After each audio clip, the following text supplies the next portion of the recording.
Hi, everyone. Welcome to the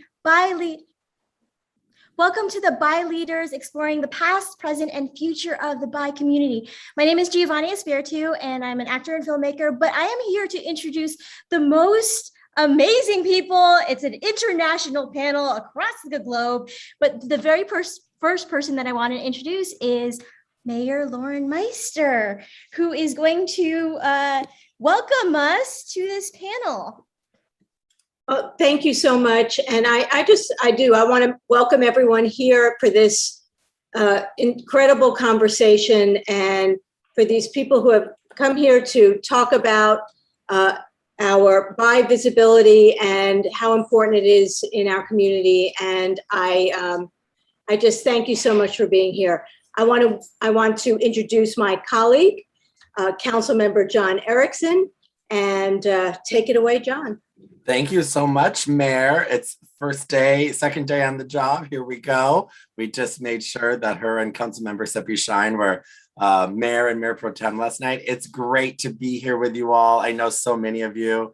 I was proud to be on the Lesbian and Gay Advisory Board many years ago. But it seems like when we really started making sure that the board was inclusive, but was really proud to bring not only our first Bi Visibility Day proclamation, but then the Bi March and all the stuff that we were doing. And I know it's thankful because of many of you on this call. I know Nicole and Ian and all of those individuals that we've worked with for so long. So I have the great honor of reading the proclamation, and I'm in my bedroom, so I'm not going to literally turn off the background in case you can't see it because I have laundry on the bed. So I'm not going to do that, but I do have our proclamation for Celebrate Bisexuality Day just on Wednesday. I don't know, or Thursday. I don't know what the day of the week is anymore. But the best part about today is you're not only going to get one proclamation, you're getting two because they gave me two. So I don't know who gets the second. You can fight it over. But I'm really proud to present that whereas September is Bi Pride Month and through the work of leaders like Wendy Curry, Michael Page, and Gigi Ravin Wilbur, the date of September 23rd was established in 1999 as a day for the bisexual community and their friends and supporters to recognize and celebrate bi history, community, art, and culture, which has since grown into a month intended to raise visibility of the bi community around the world and country. And whereas the 22nd annual International Celebrate Bisexuality Day, Bi Visibility Day will occur on Thursday, September 23rd, 2021, with recognition around the country and the world. And whereas the City of West Hollywood and its Lesbian and Gay Advisory Board, along with Ambi, Bisocial, Community, and Still Bisexual, have produced two community discussions, Bi Leaders, Past, Present, and Future, and Intersectionality and Microaggressions towards the Bi Community. And whereas Bi visibility and awareness continued to expand through the work of advocates and leaders and through participation of larger community events like the community discussions we hosted in West Hollywood. And whereas the City of West Hollywood is proud to acknowledge and celebrate Bi Visibility Day, International Celebrate Bisexuality Day, and remains committed to supporting and advocating for the LGBTQ plus community. Now, therefore, let it be resolved that the City of West Hollywood, of the City Council of the City of West Hollywood hereby proclaims September 23rd, 2021 as Celebrate Bisexuality Day, asserting its commitment to the values of diversity, inclusiveness, and equality. So congratulations. And I'll make sure one of you gets one of these two proclamations. Woo-hoo! Thank you so much for that. I'm so thankful to be just in this panel because there's a lot of really great leaders here, and we're going to be talking about bi leadership, and I want to introduce you to them. First off, I would like to introduce Nicole Cristal. She is the president of Still Bisexual, and it's a national bi plus advocacy organization that uses storytelling, education, and mental health advocacy to help foster public acceptance, awareness, and understanding of bisexual, pansexual, fluid, and queer identities. And then I would also like to introduce Verity Ritchie. whose YouTube videos about gaming I just saw. And Verity is a feminist and LGBT activist with a focus on bi activism going back 13 years and spanning 3 countries, the US, the UK, and she is coming to us from Slovenia. So her YouTube channel covers mainly bi and trans issues. I would also love to introduce Ian Lawrence Torino, the executive director of the Bi Foundation and the American Institute of Bisexuality. And he heads AMBI, a growing network of socially focused bi communities. He is also the North American rep of the Bisexual Steering Committee for IGLA World. He's a fan of both and views of the world and liminal spaces. I would also love to introduce Luz Elena Aranda, who is a feminist artivist, bisexual with studies in ethnology and dramatic literature and theater. She is one of the creators of the show How to Be a Feminist and Not Die in the Encounter, winner of the Feministometer contest at the 12th Latin American and Caribbean Feminist meeting held in Colombia. She wrote and directed the show Secret Survivors Mexico, a documentary theater show in which 6 survivors of childhood sexual abuse tell their own story on stage. She is one of the creators also of Bisexual Las, hopefully I didn't butcher that, Mexico, a project to make visible the experience and stories of different bisexual women in Mexico. We also have Jewel Hurtado, who is a councilwoman, District 1 City of Kingsburg, California. Kingsburg City Councilwoman Jewel Hurtado ran for elective office at the age of 19 and won the election, unseating a one-term incumbent by just 8 votes. Now 22, she is a mother to a special needs child, a CSU Bakerfield student, holds a seat on the Fresno Democratic Central Committee, and is a commissioner with the Fresno EOC.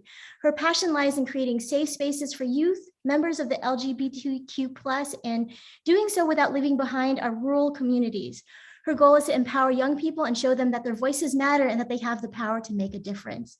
Lastly, Councilwoman Hurtado recently hosted Kingsburg's first ever free Pride event that featured drag queens and local artists, multiple resource booths, and raised funds for local trans and gender nonconforming medical needs fund. Oh, I am so proud to be with you all here tonight and to be talking about what it means to be bi in today's world and just like having community with each other. If I haven't said anything like that you want to add, please jump in and like pop in there and say what you want to say. But the first question is, who are some of the bi leaders that have inspired you? I'm already like inspired by how many different people we have in different sectors of the community and like the industries. Come on, anybody. I can say that Lani Kahamuano is one of my inspirations. I totally just butchered her last name by accident.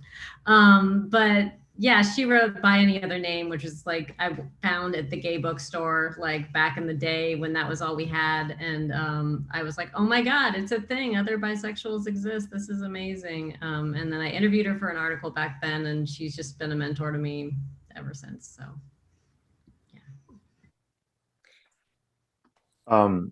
My sort of bi leader inspiration is Dr. Fritz Klein, who founded the organization that I now get to run. He wrote the Bisexual Option and came up with the Klein Grid in the late 70s and was really one of the first books specifically about bisexuality. Fortunately, he passed in 2006. He's no longer with us, but my memories of him still guide me a lot. And he was just a fantastic mentor.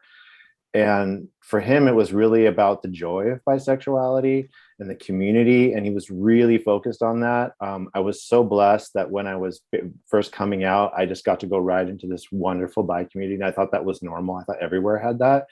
I was super spoiled at first. And then I moved to LA in 2004 and had a really rude awakening. So I really learned the value of that. And so my mission with Ambi has been to try to provide that for everyone as in as many places as I can, because it was so important for me. And I see people who don't have that and they struggle. So Dr. Fritz Klein for me.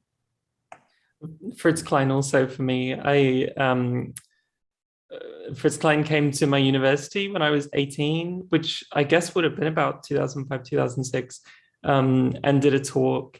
And I met him and bought a copy of his book, The Bisexual Option. And that was it was the year I was coming out, and the bisexual option and hearing the talk as well made me realize that bisexuality had the potential to be something that's like political and radical, and something much more than just sort of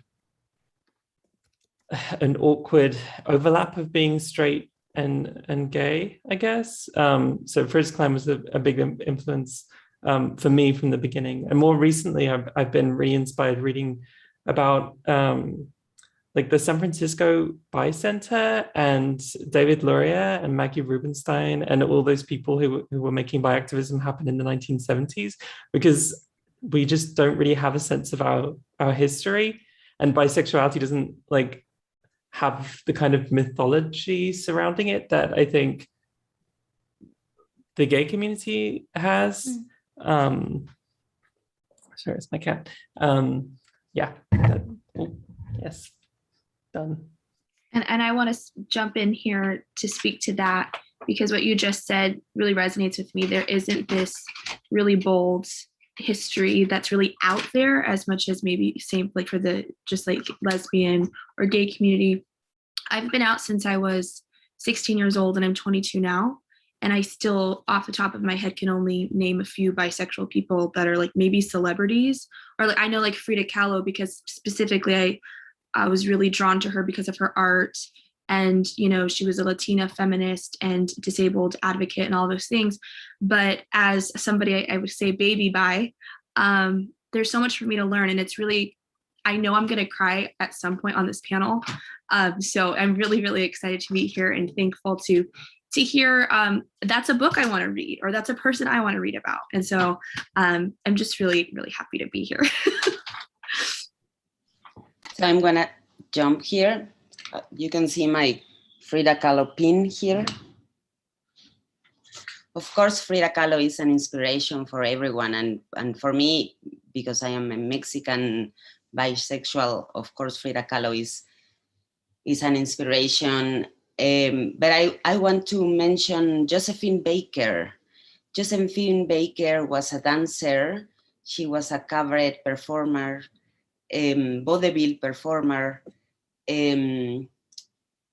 She started her work on the 20s, and then she became in World War II, she became a spy for the French government.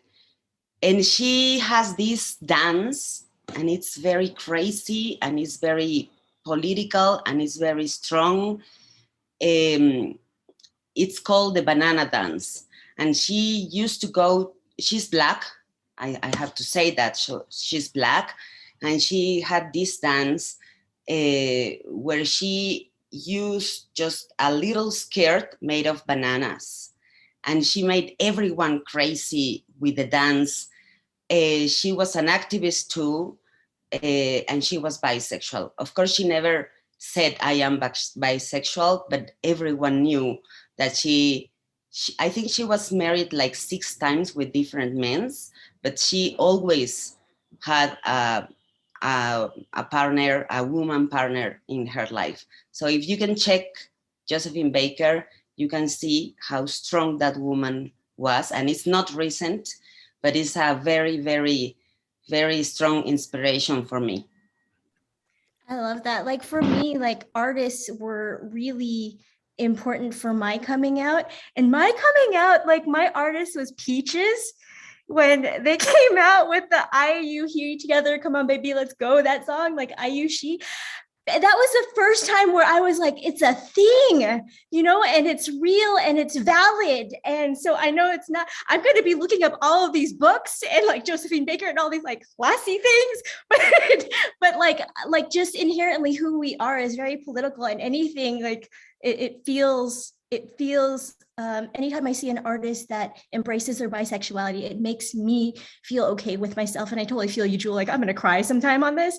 But before we do that, is there anything that like any wins that made you like just scream with joy, or anything that maybe hit you super emotionally like for bi people that was visible in the community? That got you emotional, got you happy. Well, for me, it was, I mean, it's related to what we're doing right now. When West Hollywood actually did a citywide bi pride celebration for the first time in 2018, it was just absolutely amazing and hadn't been done that way before. And when we marched down the basic drag of all the bars and everything, and we're screaming into the bars and chanting, and people were honking and wishing us bi pride, and I saw people streaming to Instagram and stuff, wishing bi pride and everything. And I thought it was really amazing that people sort of knew how to digest that message and just that it was something positive and happy. Because that's been a struggle sometimes, trying to, you know, a lot of bi activism focuses on some of the less happy stuff, the health disparities. And it's hard to get people as enthusiastic about that. And just seeing the city embrace it and seeing it grow, and it got a lot of publicity and everything. I mean, it was on the local news. I had people saying, "Oh, I saw you on the news." I hadn't anticipated that, and it went so well. It was really amazing to see that happen. And here we are in the pandemic, but it's still going. Yeah, I think our mayor said that this was one of the first celebrations that we had, I think. There was the first city that anyone's been able to point out anywhere in the world that has done it officially as the city. And then London did something later, and Hamburg's doing something this year. But it's still, I think, the most committed city to that.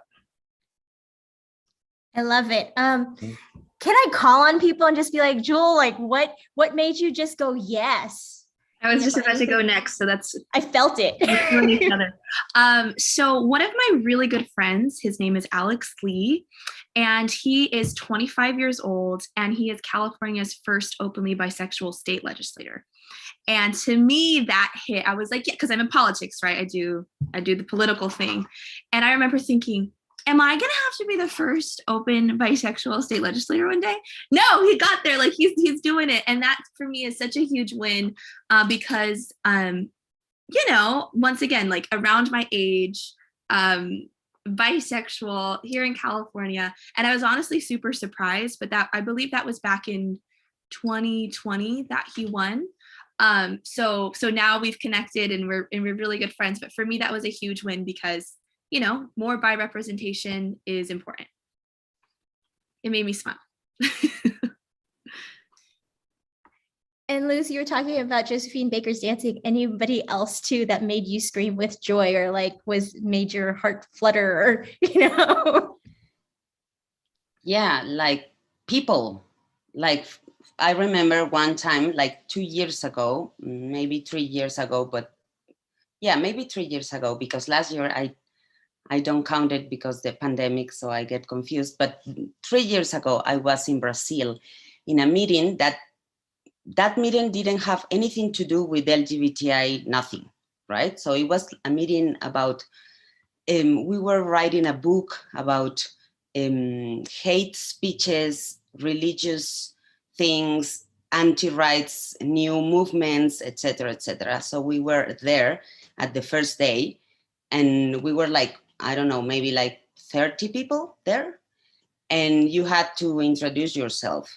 So people started to introduce themselves, and they start saying, hi, I don't know, John, and I'm bisexual.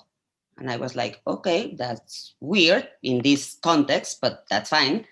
And then 3 people later, hi, I'm Maria, and I'm bisexual.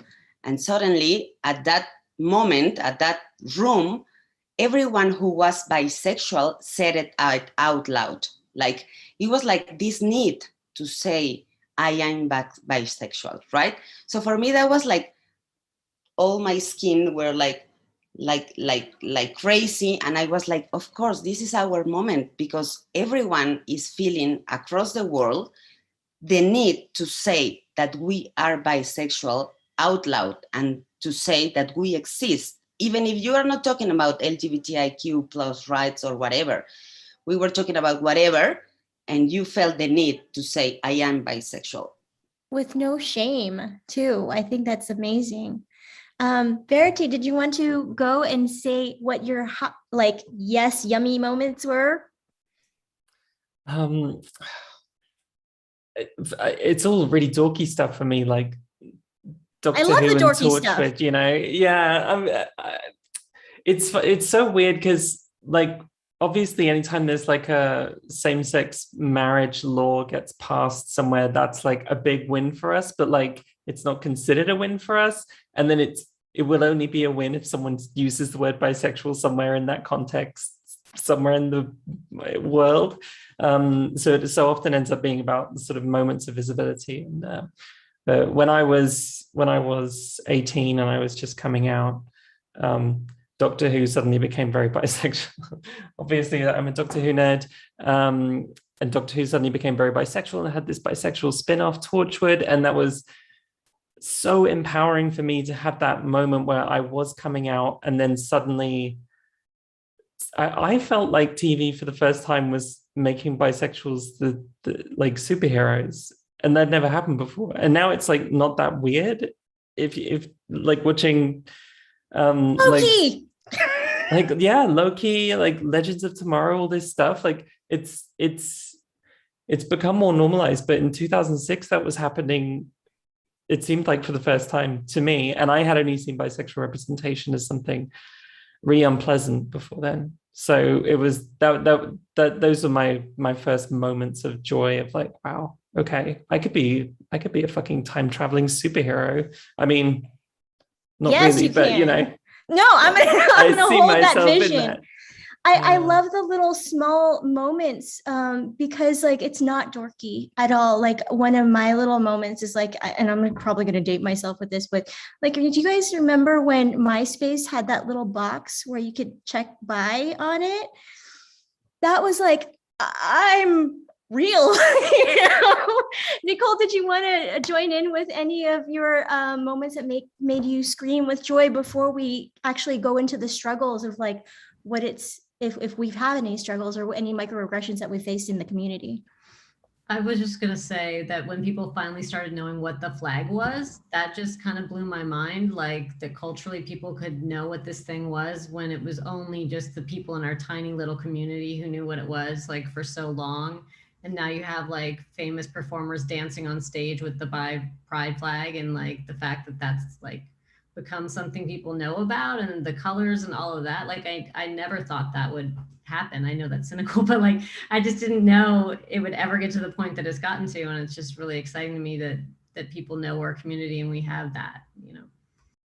Yeah, and that I don't have to explain myself so much. I love that. And you know, we're in different industries. What are the struggles that you've had? Like for me, like I know that this is like a common struggle, but not being queer enough sometimes is like a big thing, you know, and facing those little microaggressions from both like the het community and the queer community. Anything that you struggle with, and I don't like to lean on like the sad parts, but struggles plus any solutions or things that you can do to or that people can do to help. Do we have volunteers for tribute? This is a hard topic to talk about too, you know, so I get it. Ian. I think Verity's ready, but otherwise I'll go. Okay, I'll just go ahead. Okay. I mean, one struggle that I mean, it bothers me in particular. I don't know how the rest of you feel about it, but everything revolving around bisexuality, all kind of content that is available, whether it be in-person events or online stuff, literature, so much of it is very 101, and it ends up being incredibly basic, which is good when you're just coming out, but it often feels like there's no next level. And you can find some like niche literature that get like, there's some great stuff from the 90s, and then you'll get like one or two books every 10 years since then. And I don't know if there's like a reason for that, because I feel like there's so much radical potential in bisexuality. Like I think like a bisexual revolution is a sexual revolution, and that's just what everyone, I think we all need a sexual revolution. I think that's where we should have been headed all along. And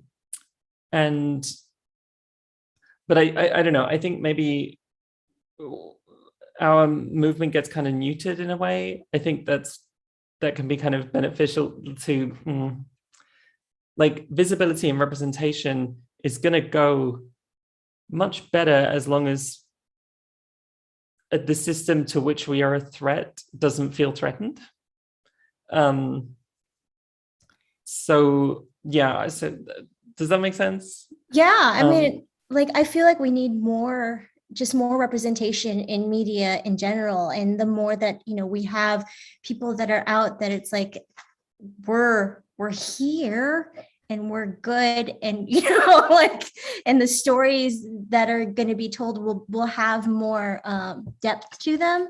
Like, I find that like I'm from the Bay Area, and the conversations around queerness are more like in depth than they are in, like, you know, Midwestern states and stuff. So I don't know, but Ian, you were going to say you were going to relay a story as well. Yeah, well, it kind of segues from what Verity said. And this is getting pretty real here, but a big challenge is that nobody's really figured out a way to fundraise around bisexuality. You know, I run a nonprofit, an NGO, and I see how our really huge, you know, $100 million budget kind of organizations, where they get their money from, and bisexuality is just not interesting to them because it doesn't bring funds in. It's just, that's the bottom line. And as a movement, we've kind of been focused lately on, you know, as I mentioned before, it's sort of the health disparities. And I'm not sure, I mean, it hasn't really worked out for us in a fundraising kind of way. And I think, kind of getting back to what Verity said about being more radical, I mean, I think bisexuality offers like a very radical sense of personal freedom, the freedom to love whom you want. And I think that is appealing to a lot of people, actually. And I think there's a lot of people begging for that sort of permission and freedom. And I think we would have a lot more allies and a lot more people on our side than we could really realize if, you know, if we were to take more bold steps in that direction. That's what I see as part of the challenge and where we need to go. I think we need to be more bold and more unapologetic and more out there and shake it up and not try to play the existing nonprofit game, because there's no money for bisexuality in there. I think we have to play a different game. Yeah, I work with an organization here called Društvo Kvartir, and we have a bi program, and we get a few $100 a year, and that's like more than anyone else. Like I don't have the statistics, I don't have the citation with me, but globally, bisexuality is getting like a couple $1,000 funding per year. And part of the problem with that is just what the fuck do you do with bisexuals that is like unique, right? Like, you have, if it's something like sex education, sexual health, well, you have sexual health education for straight people and you have it for gay people. And I don't think anyone quite knows, well, it's sort of like, well, bisexuals can figure it out from there, right? You can do it on your own. But there do seem to be unique needs. But also I think everyone should have bisexual like sexual health education. I think everyone should. I think like even if most people are monosexual, I think everyone needs to be prepared in that sense.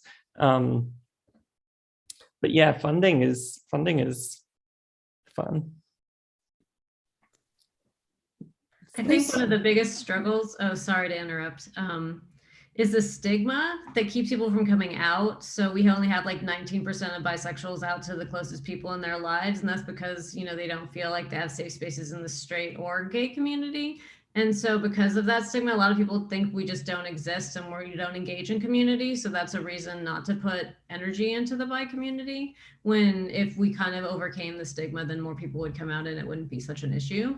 So it's kind of like a double-edged sword in a weird way, that the stigma keeps people coming out. But if we came out, then maybe the gay community would be like, oh, they're willing to come, because that's what their argument always is toward us. Like, why don't you guys come out and then we'll take you seriously, you know? But a lot of times we do come out and we're told that we aren't valid. And so then we just go back in the closet or we stop occupying those spaces. Yeah, like I feel like there's supposed to be some kind of authenticity to bisexuality that can be proven, and I think that's the wrong way of thinking about sexuality. Period. I just want everyone to have like a access to the freedom of bisexuality, if that makes sense.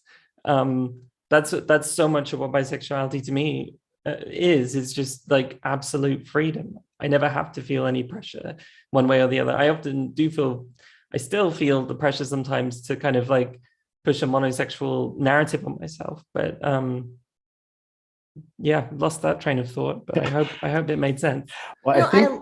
Go ahead, Ian. Keep Oh, going. I think that freedom freaks people out, which is why they keep trying to hem us in and shrink us down. Whether it's how you even conceptualize bisexuality, or we also constantly hit up on the issue of monogamy, which is one of the big ick factors around bisexuality. Why does bisexuality even matter, since you're supposed to find a partner and settle down for life anyways? Why you're sharing your sex life with me, kind of thing. And that openness freaks people out because they don't allow themselves to do it. And I think the more we can put that on the table, I think society seems to be going there where, I grew up in an age where the idea of someone seeing like your butt or something in public, a little in a public picture, was like the most mortifying thing you can imagine. Now you go to Instagram and there's whole accounts dedicated to people sharing their butt pics.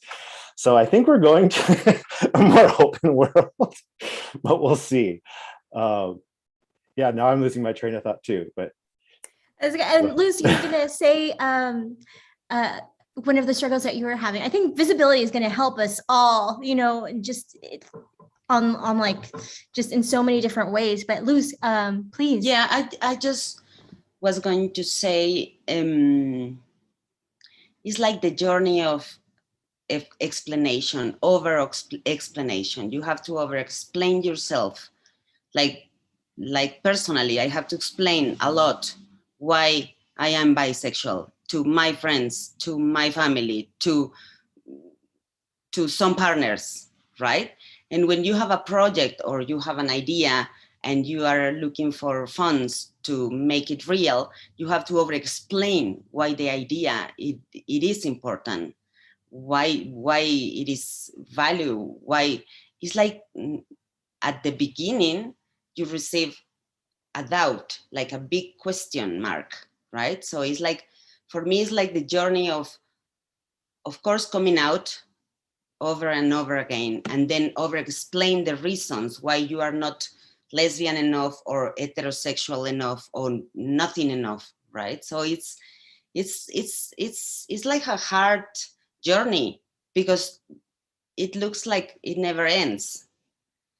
And of course, we need more visibility, of course, and we need more reference, and we need more narratives that talk about us, right? I was thinking today about different movies or TV shows with bisexual characters, and for many years I only saw bisexual characters who committed suicide at the end of the movie because they were like so crazy and so messed up and so confused that they ended alone or on the street. Or think about L Word.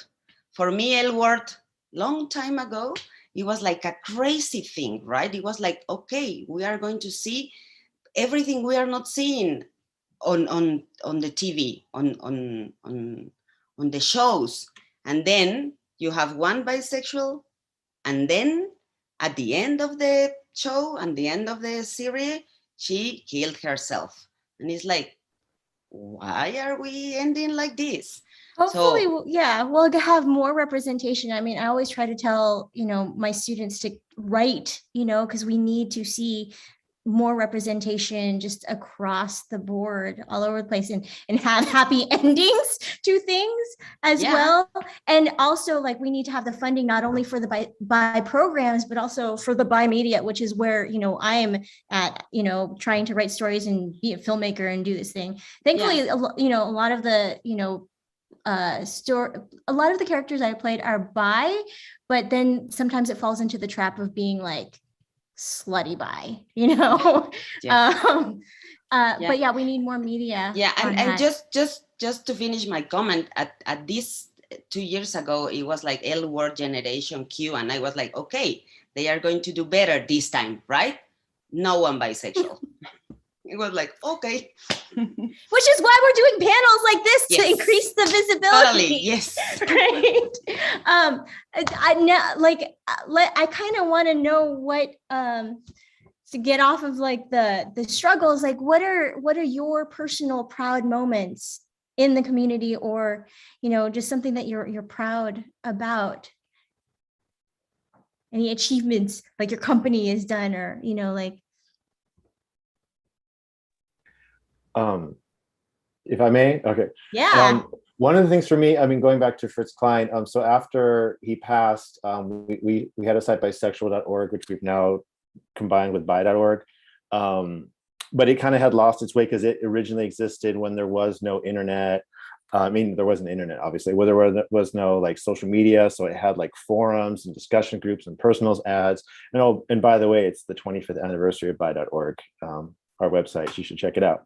But we relaunched that in 2013, and it really just did really well, so just organically, and it was amazing. And if you are interested in famous bis and whatnot, there's a whole like encyclopedia in there that's continuing to grow. And I've noticed different bi orgs, like I've gone to booths around the world and I'll see them literally pull the pictures that we have there along with the bios, and it's made me so proud to see like that, making it easy for people to see that there are role models out there, because that's one thing that I know, you know, back in the 90s, it was very hard, or even the early 2000s, it was very hard to figure out who was bi, and having more and more of that out there. And, you know, that's been really proud for me. And someone else, Talia Squires, who's not here tonight, but she runs it down. And it's kind of like seeing your baby grow up and keep going. It's just been amazing. So that's been a big win for me. Awesome. I'm so gonna look up all of the people that you've all like said, because I don't know enough of bi history myself. So anyone else? Jewel, I can go. proudest moment. Yeah, I'm gonna do some of the last question into this question, if that's okay. Perfect. So similar to the struggles we all experience, right? The people asking you the questions, like especially when you come out, it's like, wait a minute, so you could marry a man, so it would be good, so you'd be good, we'd all be, you know, we'd be good with you. It's like, no, you know, so those same struggles exist, but particularly in sorry, it's my baby, small rural Central Valley here in California, especially in the city that I live in, it's really hard to be gay or be bi or be anything. And so as the first openly bisexual council member in my city, I mentioned I proposed a Pride Month proclamation that didn't pass, but because of those moments and because of the media attention around it, I was able to share my experience with just who I am. A lot of comments were made, you know, apparently she's undecided. She can't decide if she's a lesbian. She was a lesbian all through high school, and then she went straight to run for city council when she had her baby, and then she went lesbian again. And now she's polyamorous or something. Like, no, I've just always been bi. I've always been bi. And that's not going to change, right? And so my proudest moments are having the opportunity to share, of course, the struggles, but also the happy parts and the good parts of just being who we are. And you know, say hi, Anthony. That's my baby. Doing my best to be vulnerable about it all. And since doing that, I've received those messages of, hey, thank you for speaking up about this. I live in this other small city, maybe close to mine, and I feel seen or, you know, heard because of the things that you're saying. And so that is a win for me because, you know, in a lot of places, especially in California, people are very safely able to be whoever they are. And in a lot of these small towns, we're just not. And so it's hard to be gay or lesbian or trans, non-binary, but specifically bi as well, because you constantly have to explain yourself. And so, yeah, big wins though are just finding community within the really small communities. I love that. And also it's like, when somebody modeled to me with like this person was in a marriage to a man, but she was like, but I'm not straight, I'm bi, was huge for me to just hear that. And like, I don't know why that affected me so much. I guess it's just, no, I'm always bi, like there's not a switch there. Verity, did you have a personal win, proudest achievement moment? I don't If not, know. I will come back to you. I feel I'm quite proud of my YouTube channel, but I feel vain talking about my YouTube. It feels like a vain I'll thing talk to be about proud it. of. Verity's YouTube channel is absolutely beyond amazing, and you should all check it out if you haven't already. It's seriously like just out of this world and beyond amazing, and you should all look at it. And so, guys, I'm gonna start watching. Thank you, Ian. Yeah, so that's cool. And I would say celebrate the wins, because we don't have enough of them, so like just own it. Don't like be like, I'm ashamed of it. No, celebrate it, because it's amazing. What you've created is amazing. No, Luz, she's truly amazing. Yes. Luz, do you have any wins that you want to celebrate? And then Nicole. Yeah, in Mexico, yes, I do. We were talking about fundraising, right? And it was like, I had this project on my mind that I wanted to do, and I wanted to do a gathering, a conference, a national conference in Mexico with just feminist, bisexual women. And I was like thinking about it and trying to get funds. And after maybe 2 years that I started trying to get money, I got the money. And it was like for me, it was like a very nice win. We are organizing this gathering. We were supposed to have it last year on March, and then we have to cancel it and then postpone it, and we are going to wait until we can have it, because we need to have it not online, because we have 100 people now, 100 women who are bisexual, who are feminists, who are Mexicans, who wants to come and talk to us and say, okay, let's look at us, let's feel us, let's talk about us, tell us our stories.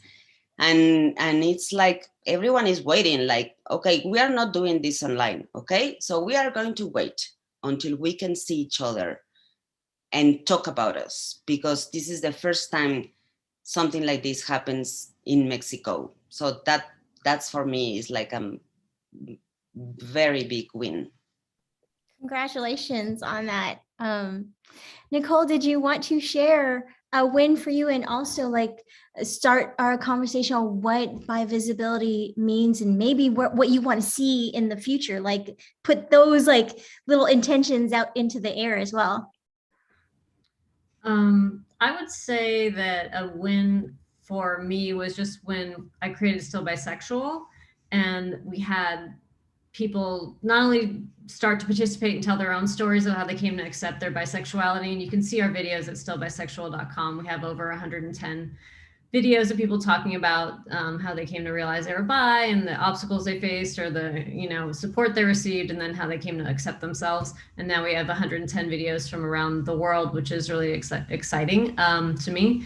But we also got like national press, and that was really exciting to me too, to see that it was uplifted by media. I didn't expect that to happen.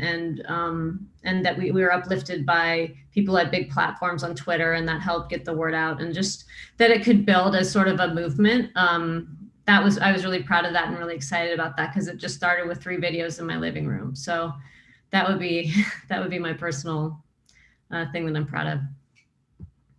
I didn't know that. I was on like 3 videos in your living room. I was part of it. Told my little story about story. It was great. Yeah. what do you think is going, like, what would you like to put out there? Like, say, let's say 3 years from now, like, what kind of visibility would you like to see in the world for the bi community? I mean, I feel like we're getting really close, I mean, and we've had other bisexual moments, throughout the last, I don't know, 20 years, 30 years, but like, I feel like we're getting more visibility. What we don't, like, we have like public figures and celebrities talking about their orientation. There's so many different types of expressions of being bi and what labels you use and everything. We're seeing that, and we're seeing more people with different gender expressions talking about, their bisexuality and pansexuality and whatever, label they use. But I still feel like we have a long way to go with acceptance and everything. I'm totally losing my train of thought right now because I just drove 6 hours up from San Francisco, so I'm a little low energy tonight, and I apologize about that. But yeah, I think what we don't have is consistent messaging. Like I did talk to some trans leaders, and they were like, yeah, we got together and we had a community and we decided this is going to be our messaging. And we got everyone on board, like all the well-known trans people, to like be consistent and have their messaging. And that's how we got to have this trans moment culturally that people are responding to. And I don't think we have been able to come together as a community to really have that moment yet, because there's so many different philosophies on bisexuality within our community, and there's so much friction and tension over how the best way to be bisexual and what's best for the movement. So I think what I'd like to see are the people who are visible just coming together to kind of be on the same page with that messaging, so we can maybe get farther than we are. I don't know if that's even possible though, because there's so many different types of bi people that might not even be possible in our community, but that's what I would like to see. That's what I would hope for. What do you think is one of the most important messages? Like, I know, like earlier, I think Ian said that bisexuality is about freedom, and that is what people are scared of. Like, if you had your, if you could lead the room on like this conference, like, what is one of the messages that you want to be one of the, I guess, tenets? I mean, just validity. Like, if we could accomplish people believing that we're valid, I think that would be huge. And if people, could speak to that consistently, that would be awesome. Instead of what happens is a lot of people being like, oh, just becomes like the label wars a little bit, and people, just embracing it in a way that, like sometimes we have bi celebrities saying that bi men, like bi female celebrities saying that bi men gross them out. Like, we shouldn't be having stuff like that happening. There should be talking points. There should be publicists that are spoken to, stuff like that. There's just still so much stigma that we have internalized biphobia within people who are talking about this in the public eye, and they're not always speaking to it in a way that's helpful, I guess. I still have to check myself with that stuff too sometimes. Any other like tenets that you would add, that if we could have this like consistent messaging, if anybody wants to join in with that, Ian? Yeah, consistent messaging is a big one. Gosh, well, so much. I mean, there was a big shift in the 90s, early 2000s to more sort of queer theory discourse, but queer theory doesn't tend to like bisexuality, because queer theory is about deconstructing categories, and bisexuality sort of is the catch-all category for everything outside the sort of binary of gay and straight.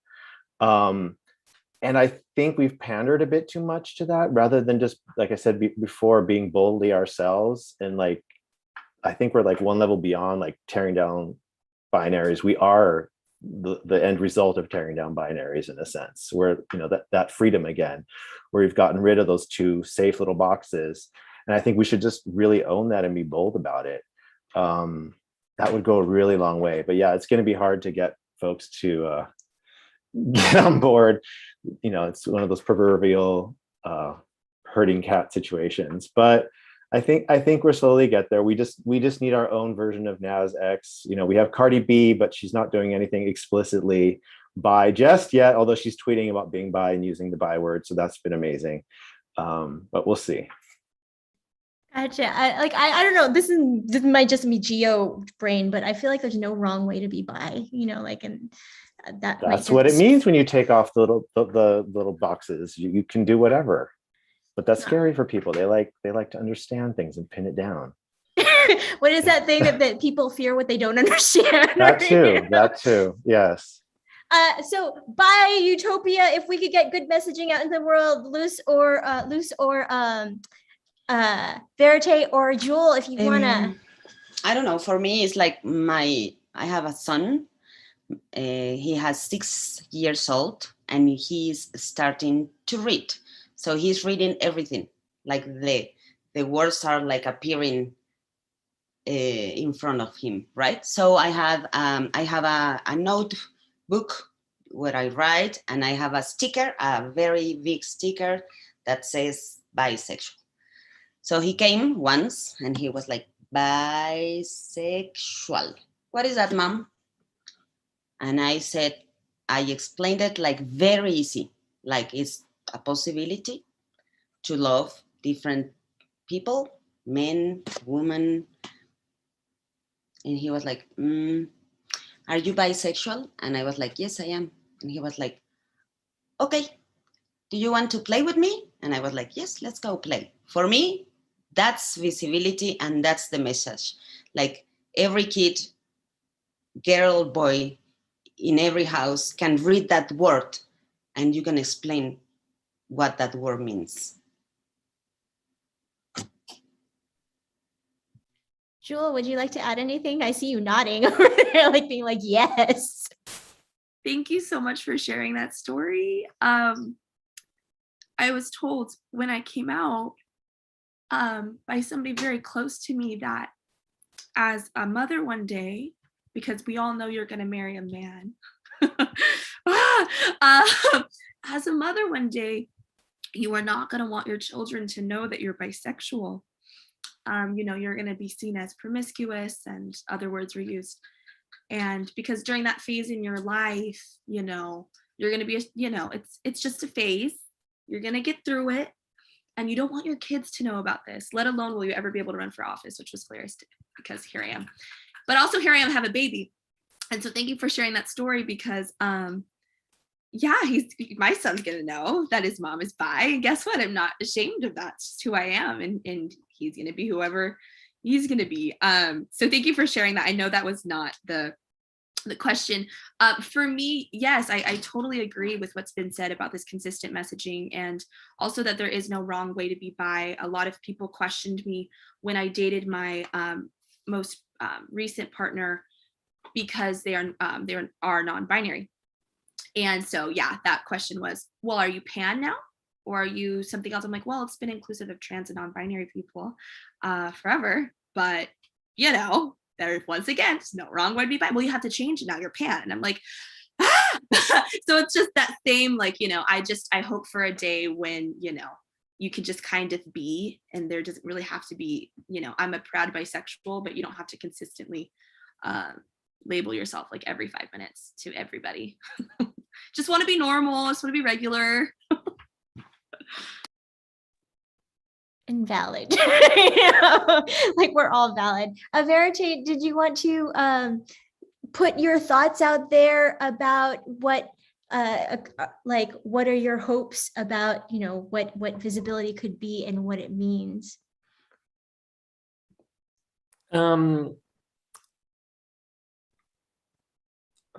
With visibility, for me, when we do in-person events here, which we do quite often, usually outside of the pandemic, we do bi-weekly meetups among other events. And a big part of that for me is making sure bisexuals have a space that is just like comfortable and safe, where they can just feel like everything's fine, you're valid, like you don't have to justify yourself ever. And then hopefully with that support, go into the world and be out. Because the way that this is all going to work in the end is people just have to come out to their friends and family, because people are only going to really give a shit if it's people they love. That's what breaks down the stigma, I think. So I think that, representation on like television and the media is definitely really great and really important, but also just making those spaces where people feel normal. it's a different universe to be. For anyone watching who's never been in a space surrounded by bisexuals, like it feels completely different to just be in a space where there's no question, where monosexuality is not considered the standard. You talk differently. People speak differently when monosexuality isn't considered the standard. And I think making those spaces available is then how people are going to be able to go out in the world and say, yeah, I'm bi and I really don't give a shit about what you have to say about it. Take it or leave it. I love that. And I think that's a great kind of intention to end with. And thank you for creating your YouTube channel where you do create that spaces online. Like for me, like a big thing of, social media is like the people, the bi community on social media is amazing. But also I just wanted to thank all of our panelists here too, for creating this space here online. I know like we're not, able to get together in like huge groups yet and lose, like when you get to do that with your group, that'll be amazing. And thank you for coming to us from Mexico City. Thank you for being here and creating the time. Jewel, thank you so much for representing us in these small towns where we need you, and thank you to Ian for being awesome and having like this pride of like just freedom and like the insights from earlier. And I'm going to totally look up those books by Dr. Fritz, I think. And Nicole, thank you so much for creating this space here. And everybody check out their social media handles for their companies. Hopefully it will be in the chat. And yes, it is in the chat. So everybody who is watching right now, check out the chat so that you can follow and stalk all of these amazing people here, which I have already done. So thank you to Still Bisexual. Thank you to the city of West Hollywood, of course, for hosting this panel tonight. Thank you for the mayor and for Councilperson John Erickson for being here and supporting this and making this possible so that we can have the visibility out there and the different kinds of representation for the bi community so that just the community in general is respected and valid and there is no wrong way to be bi.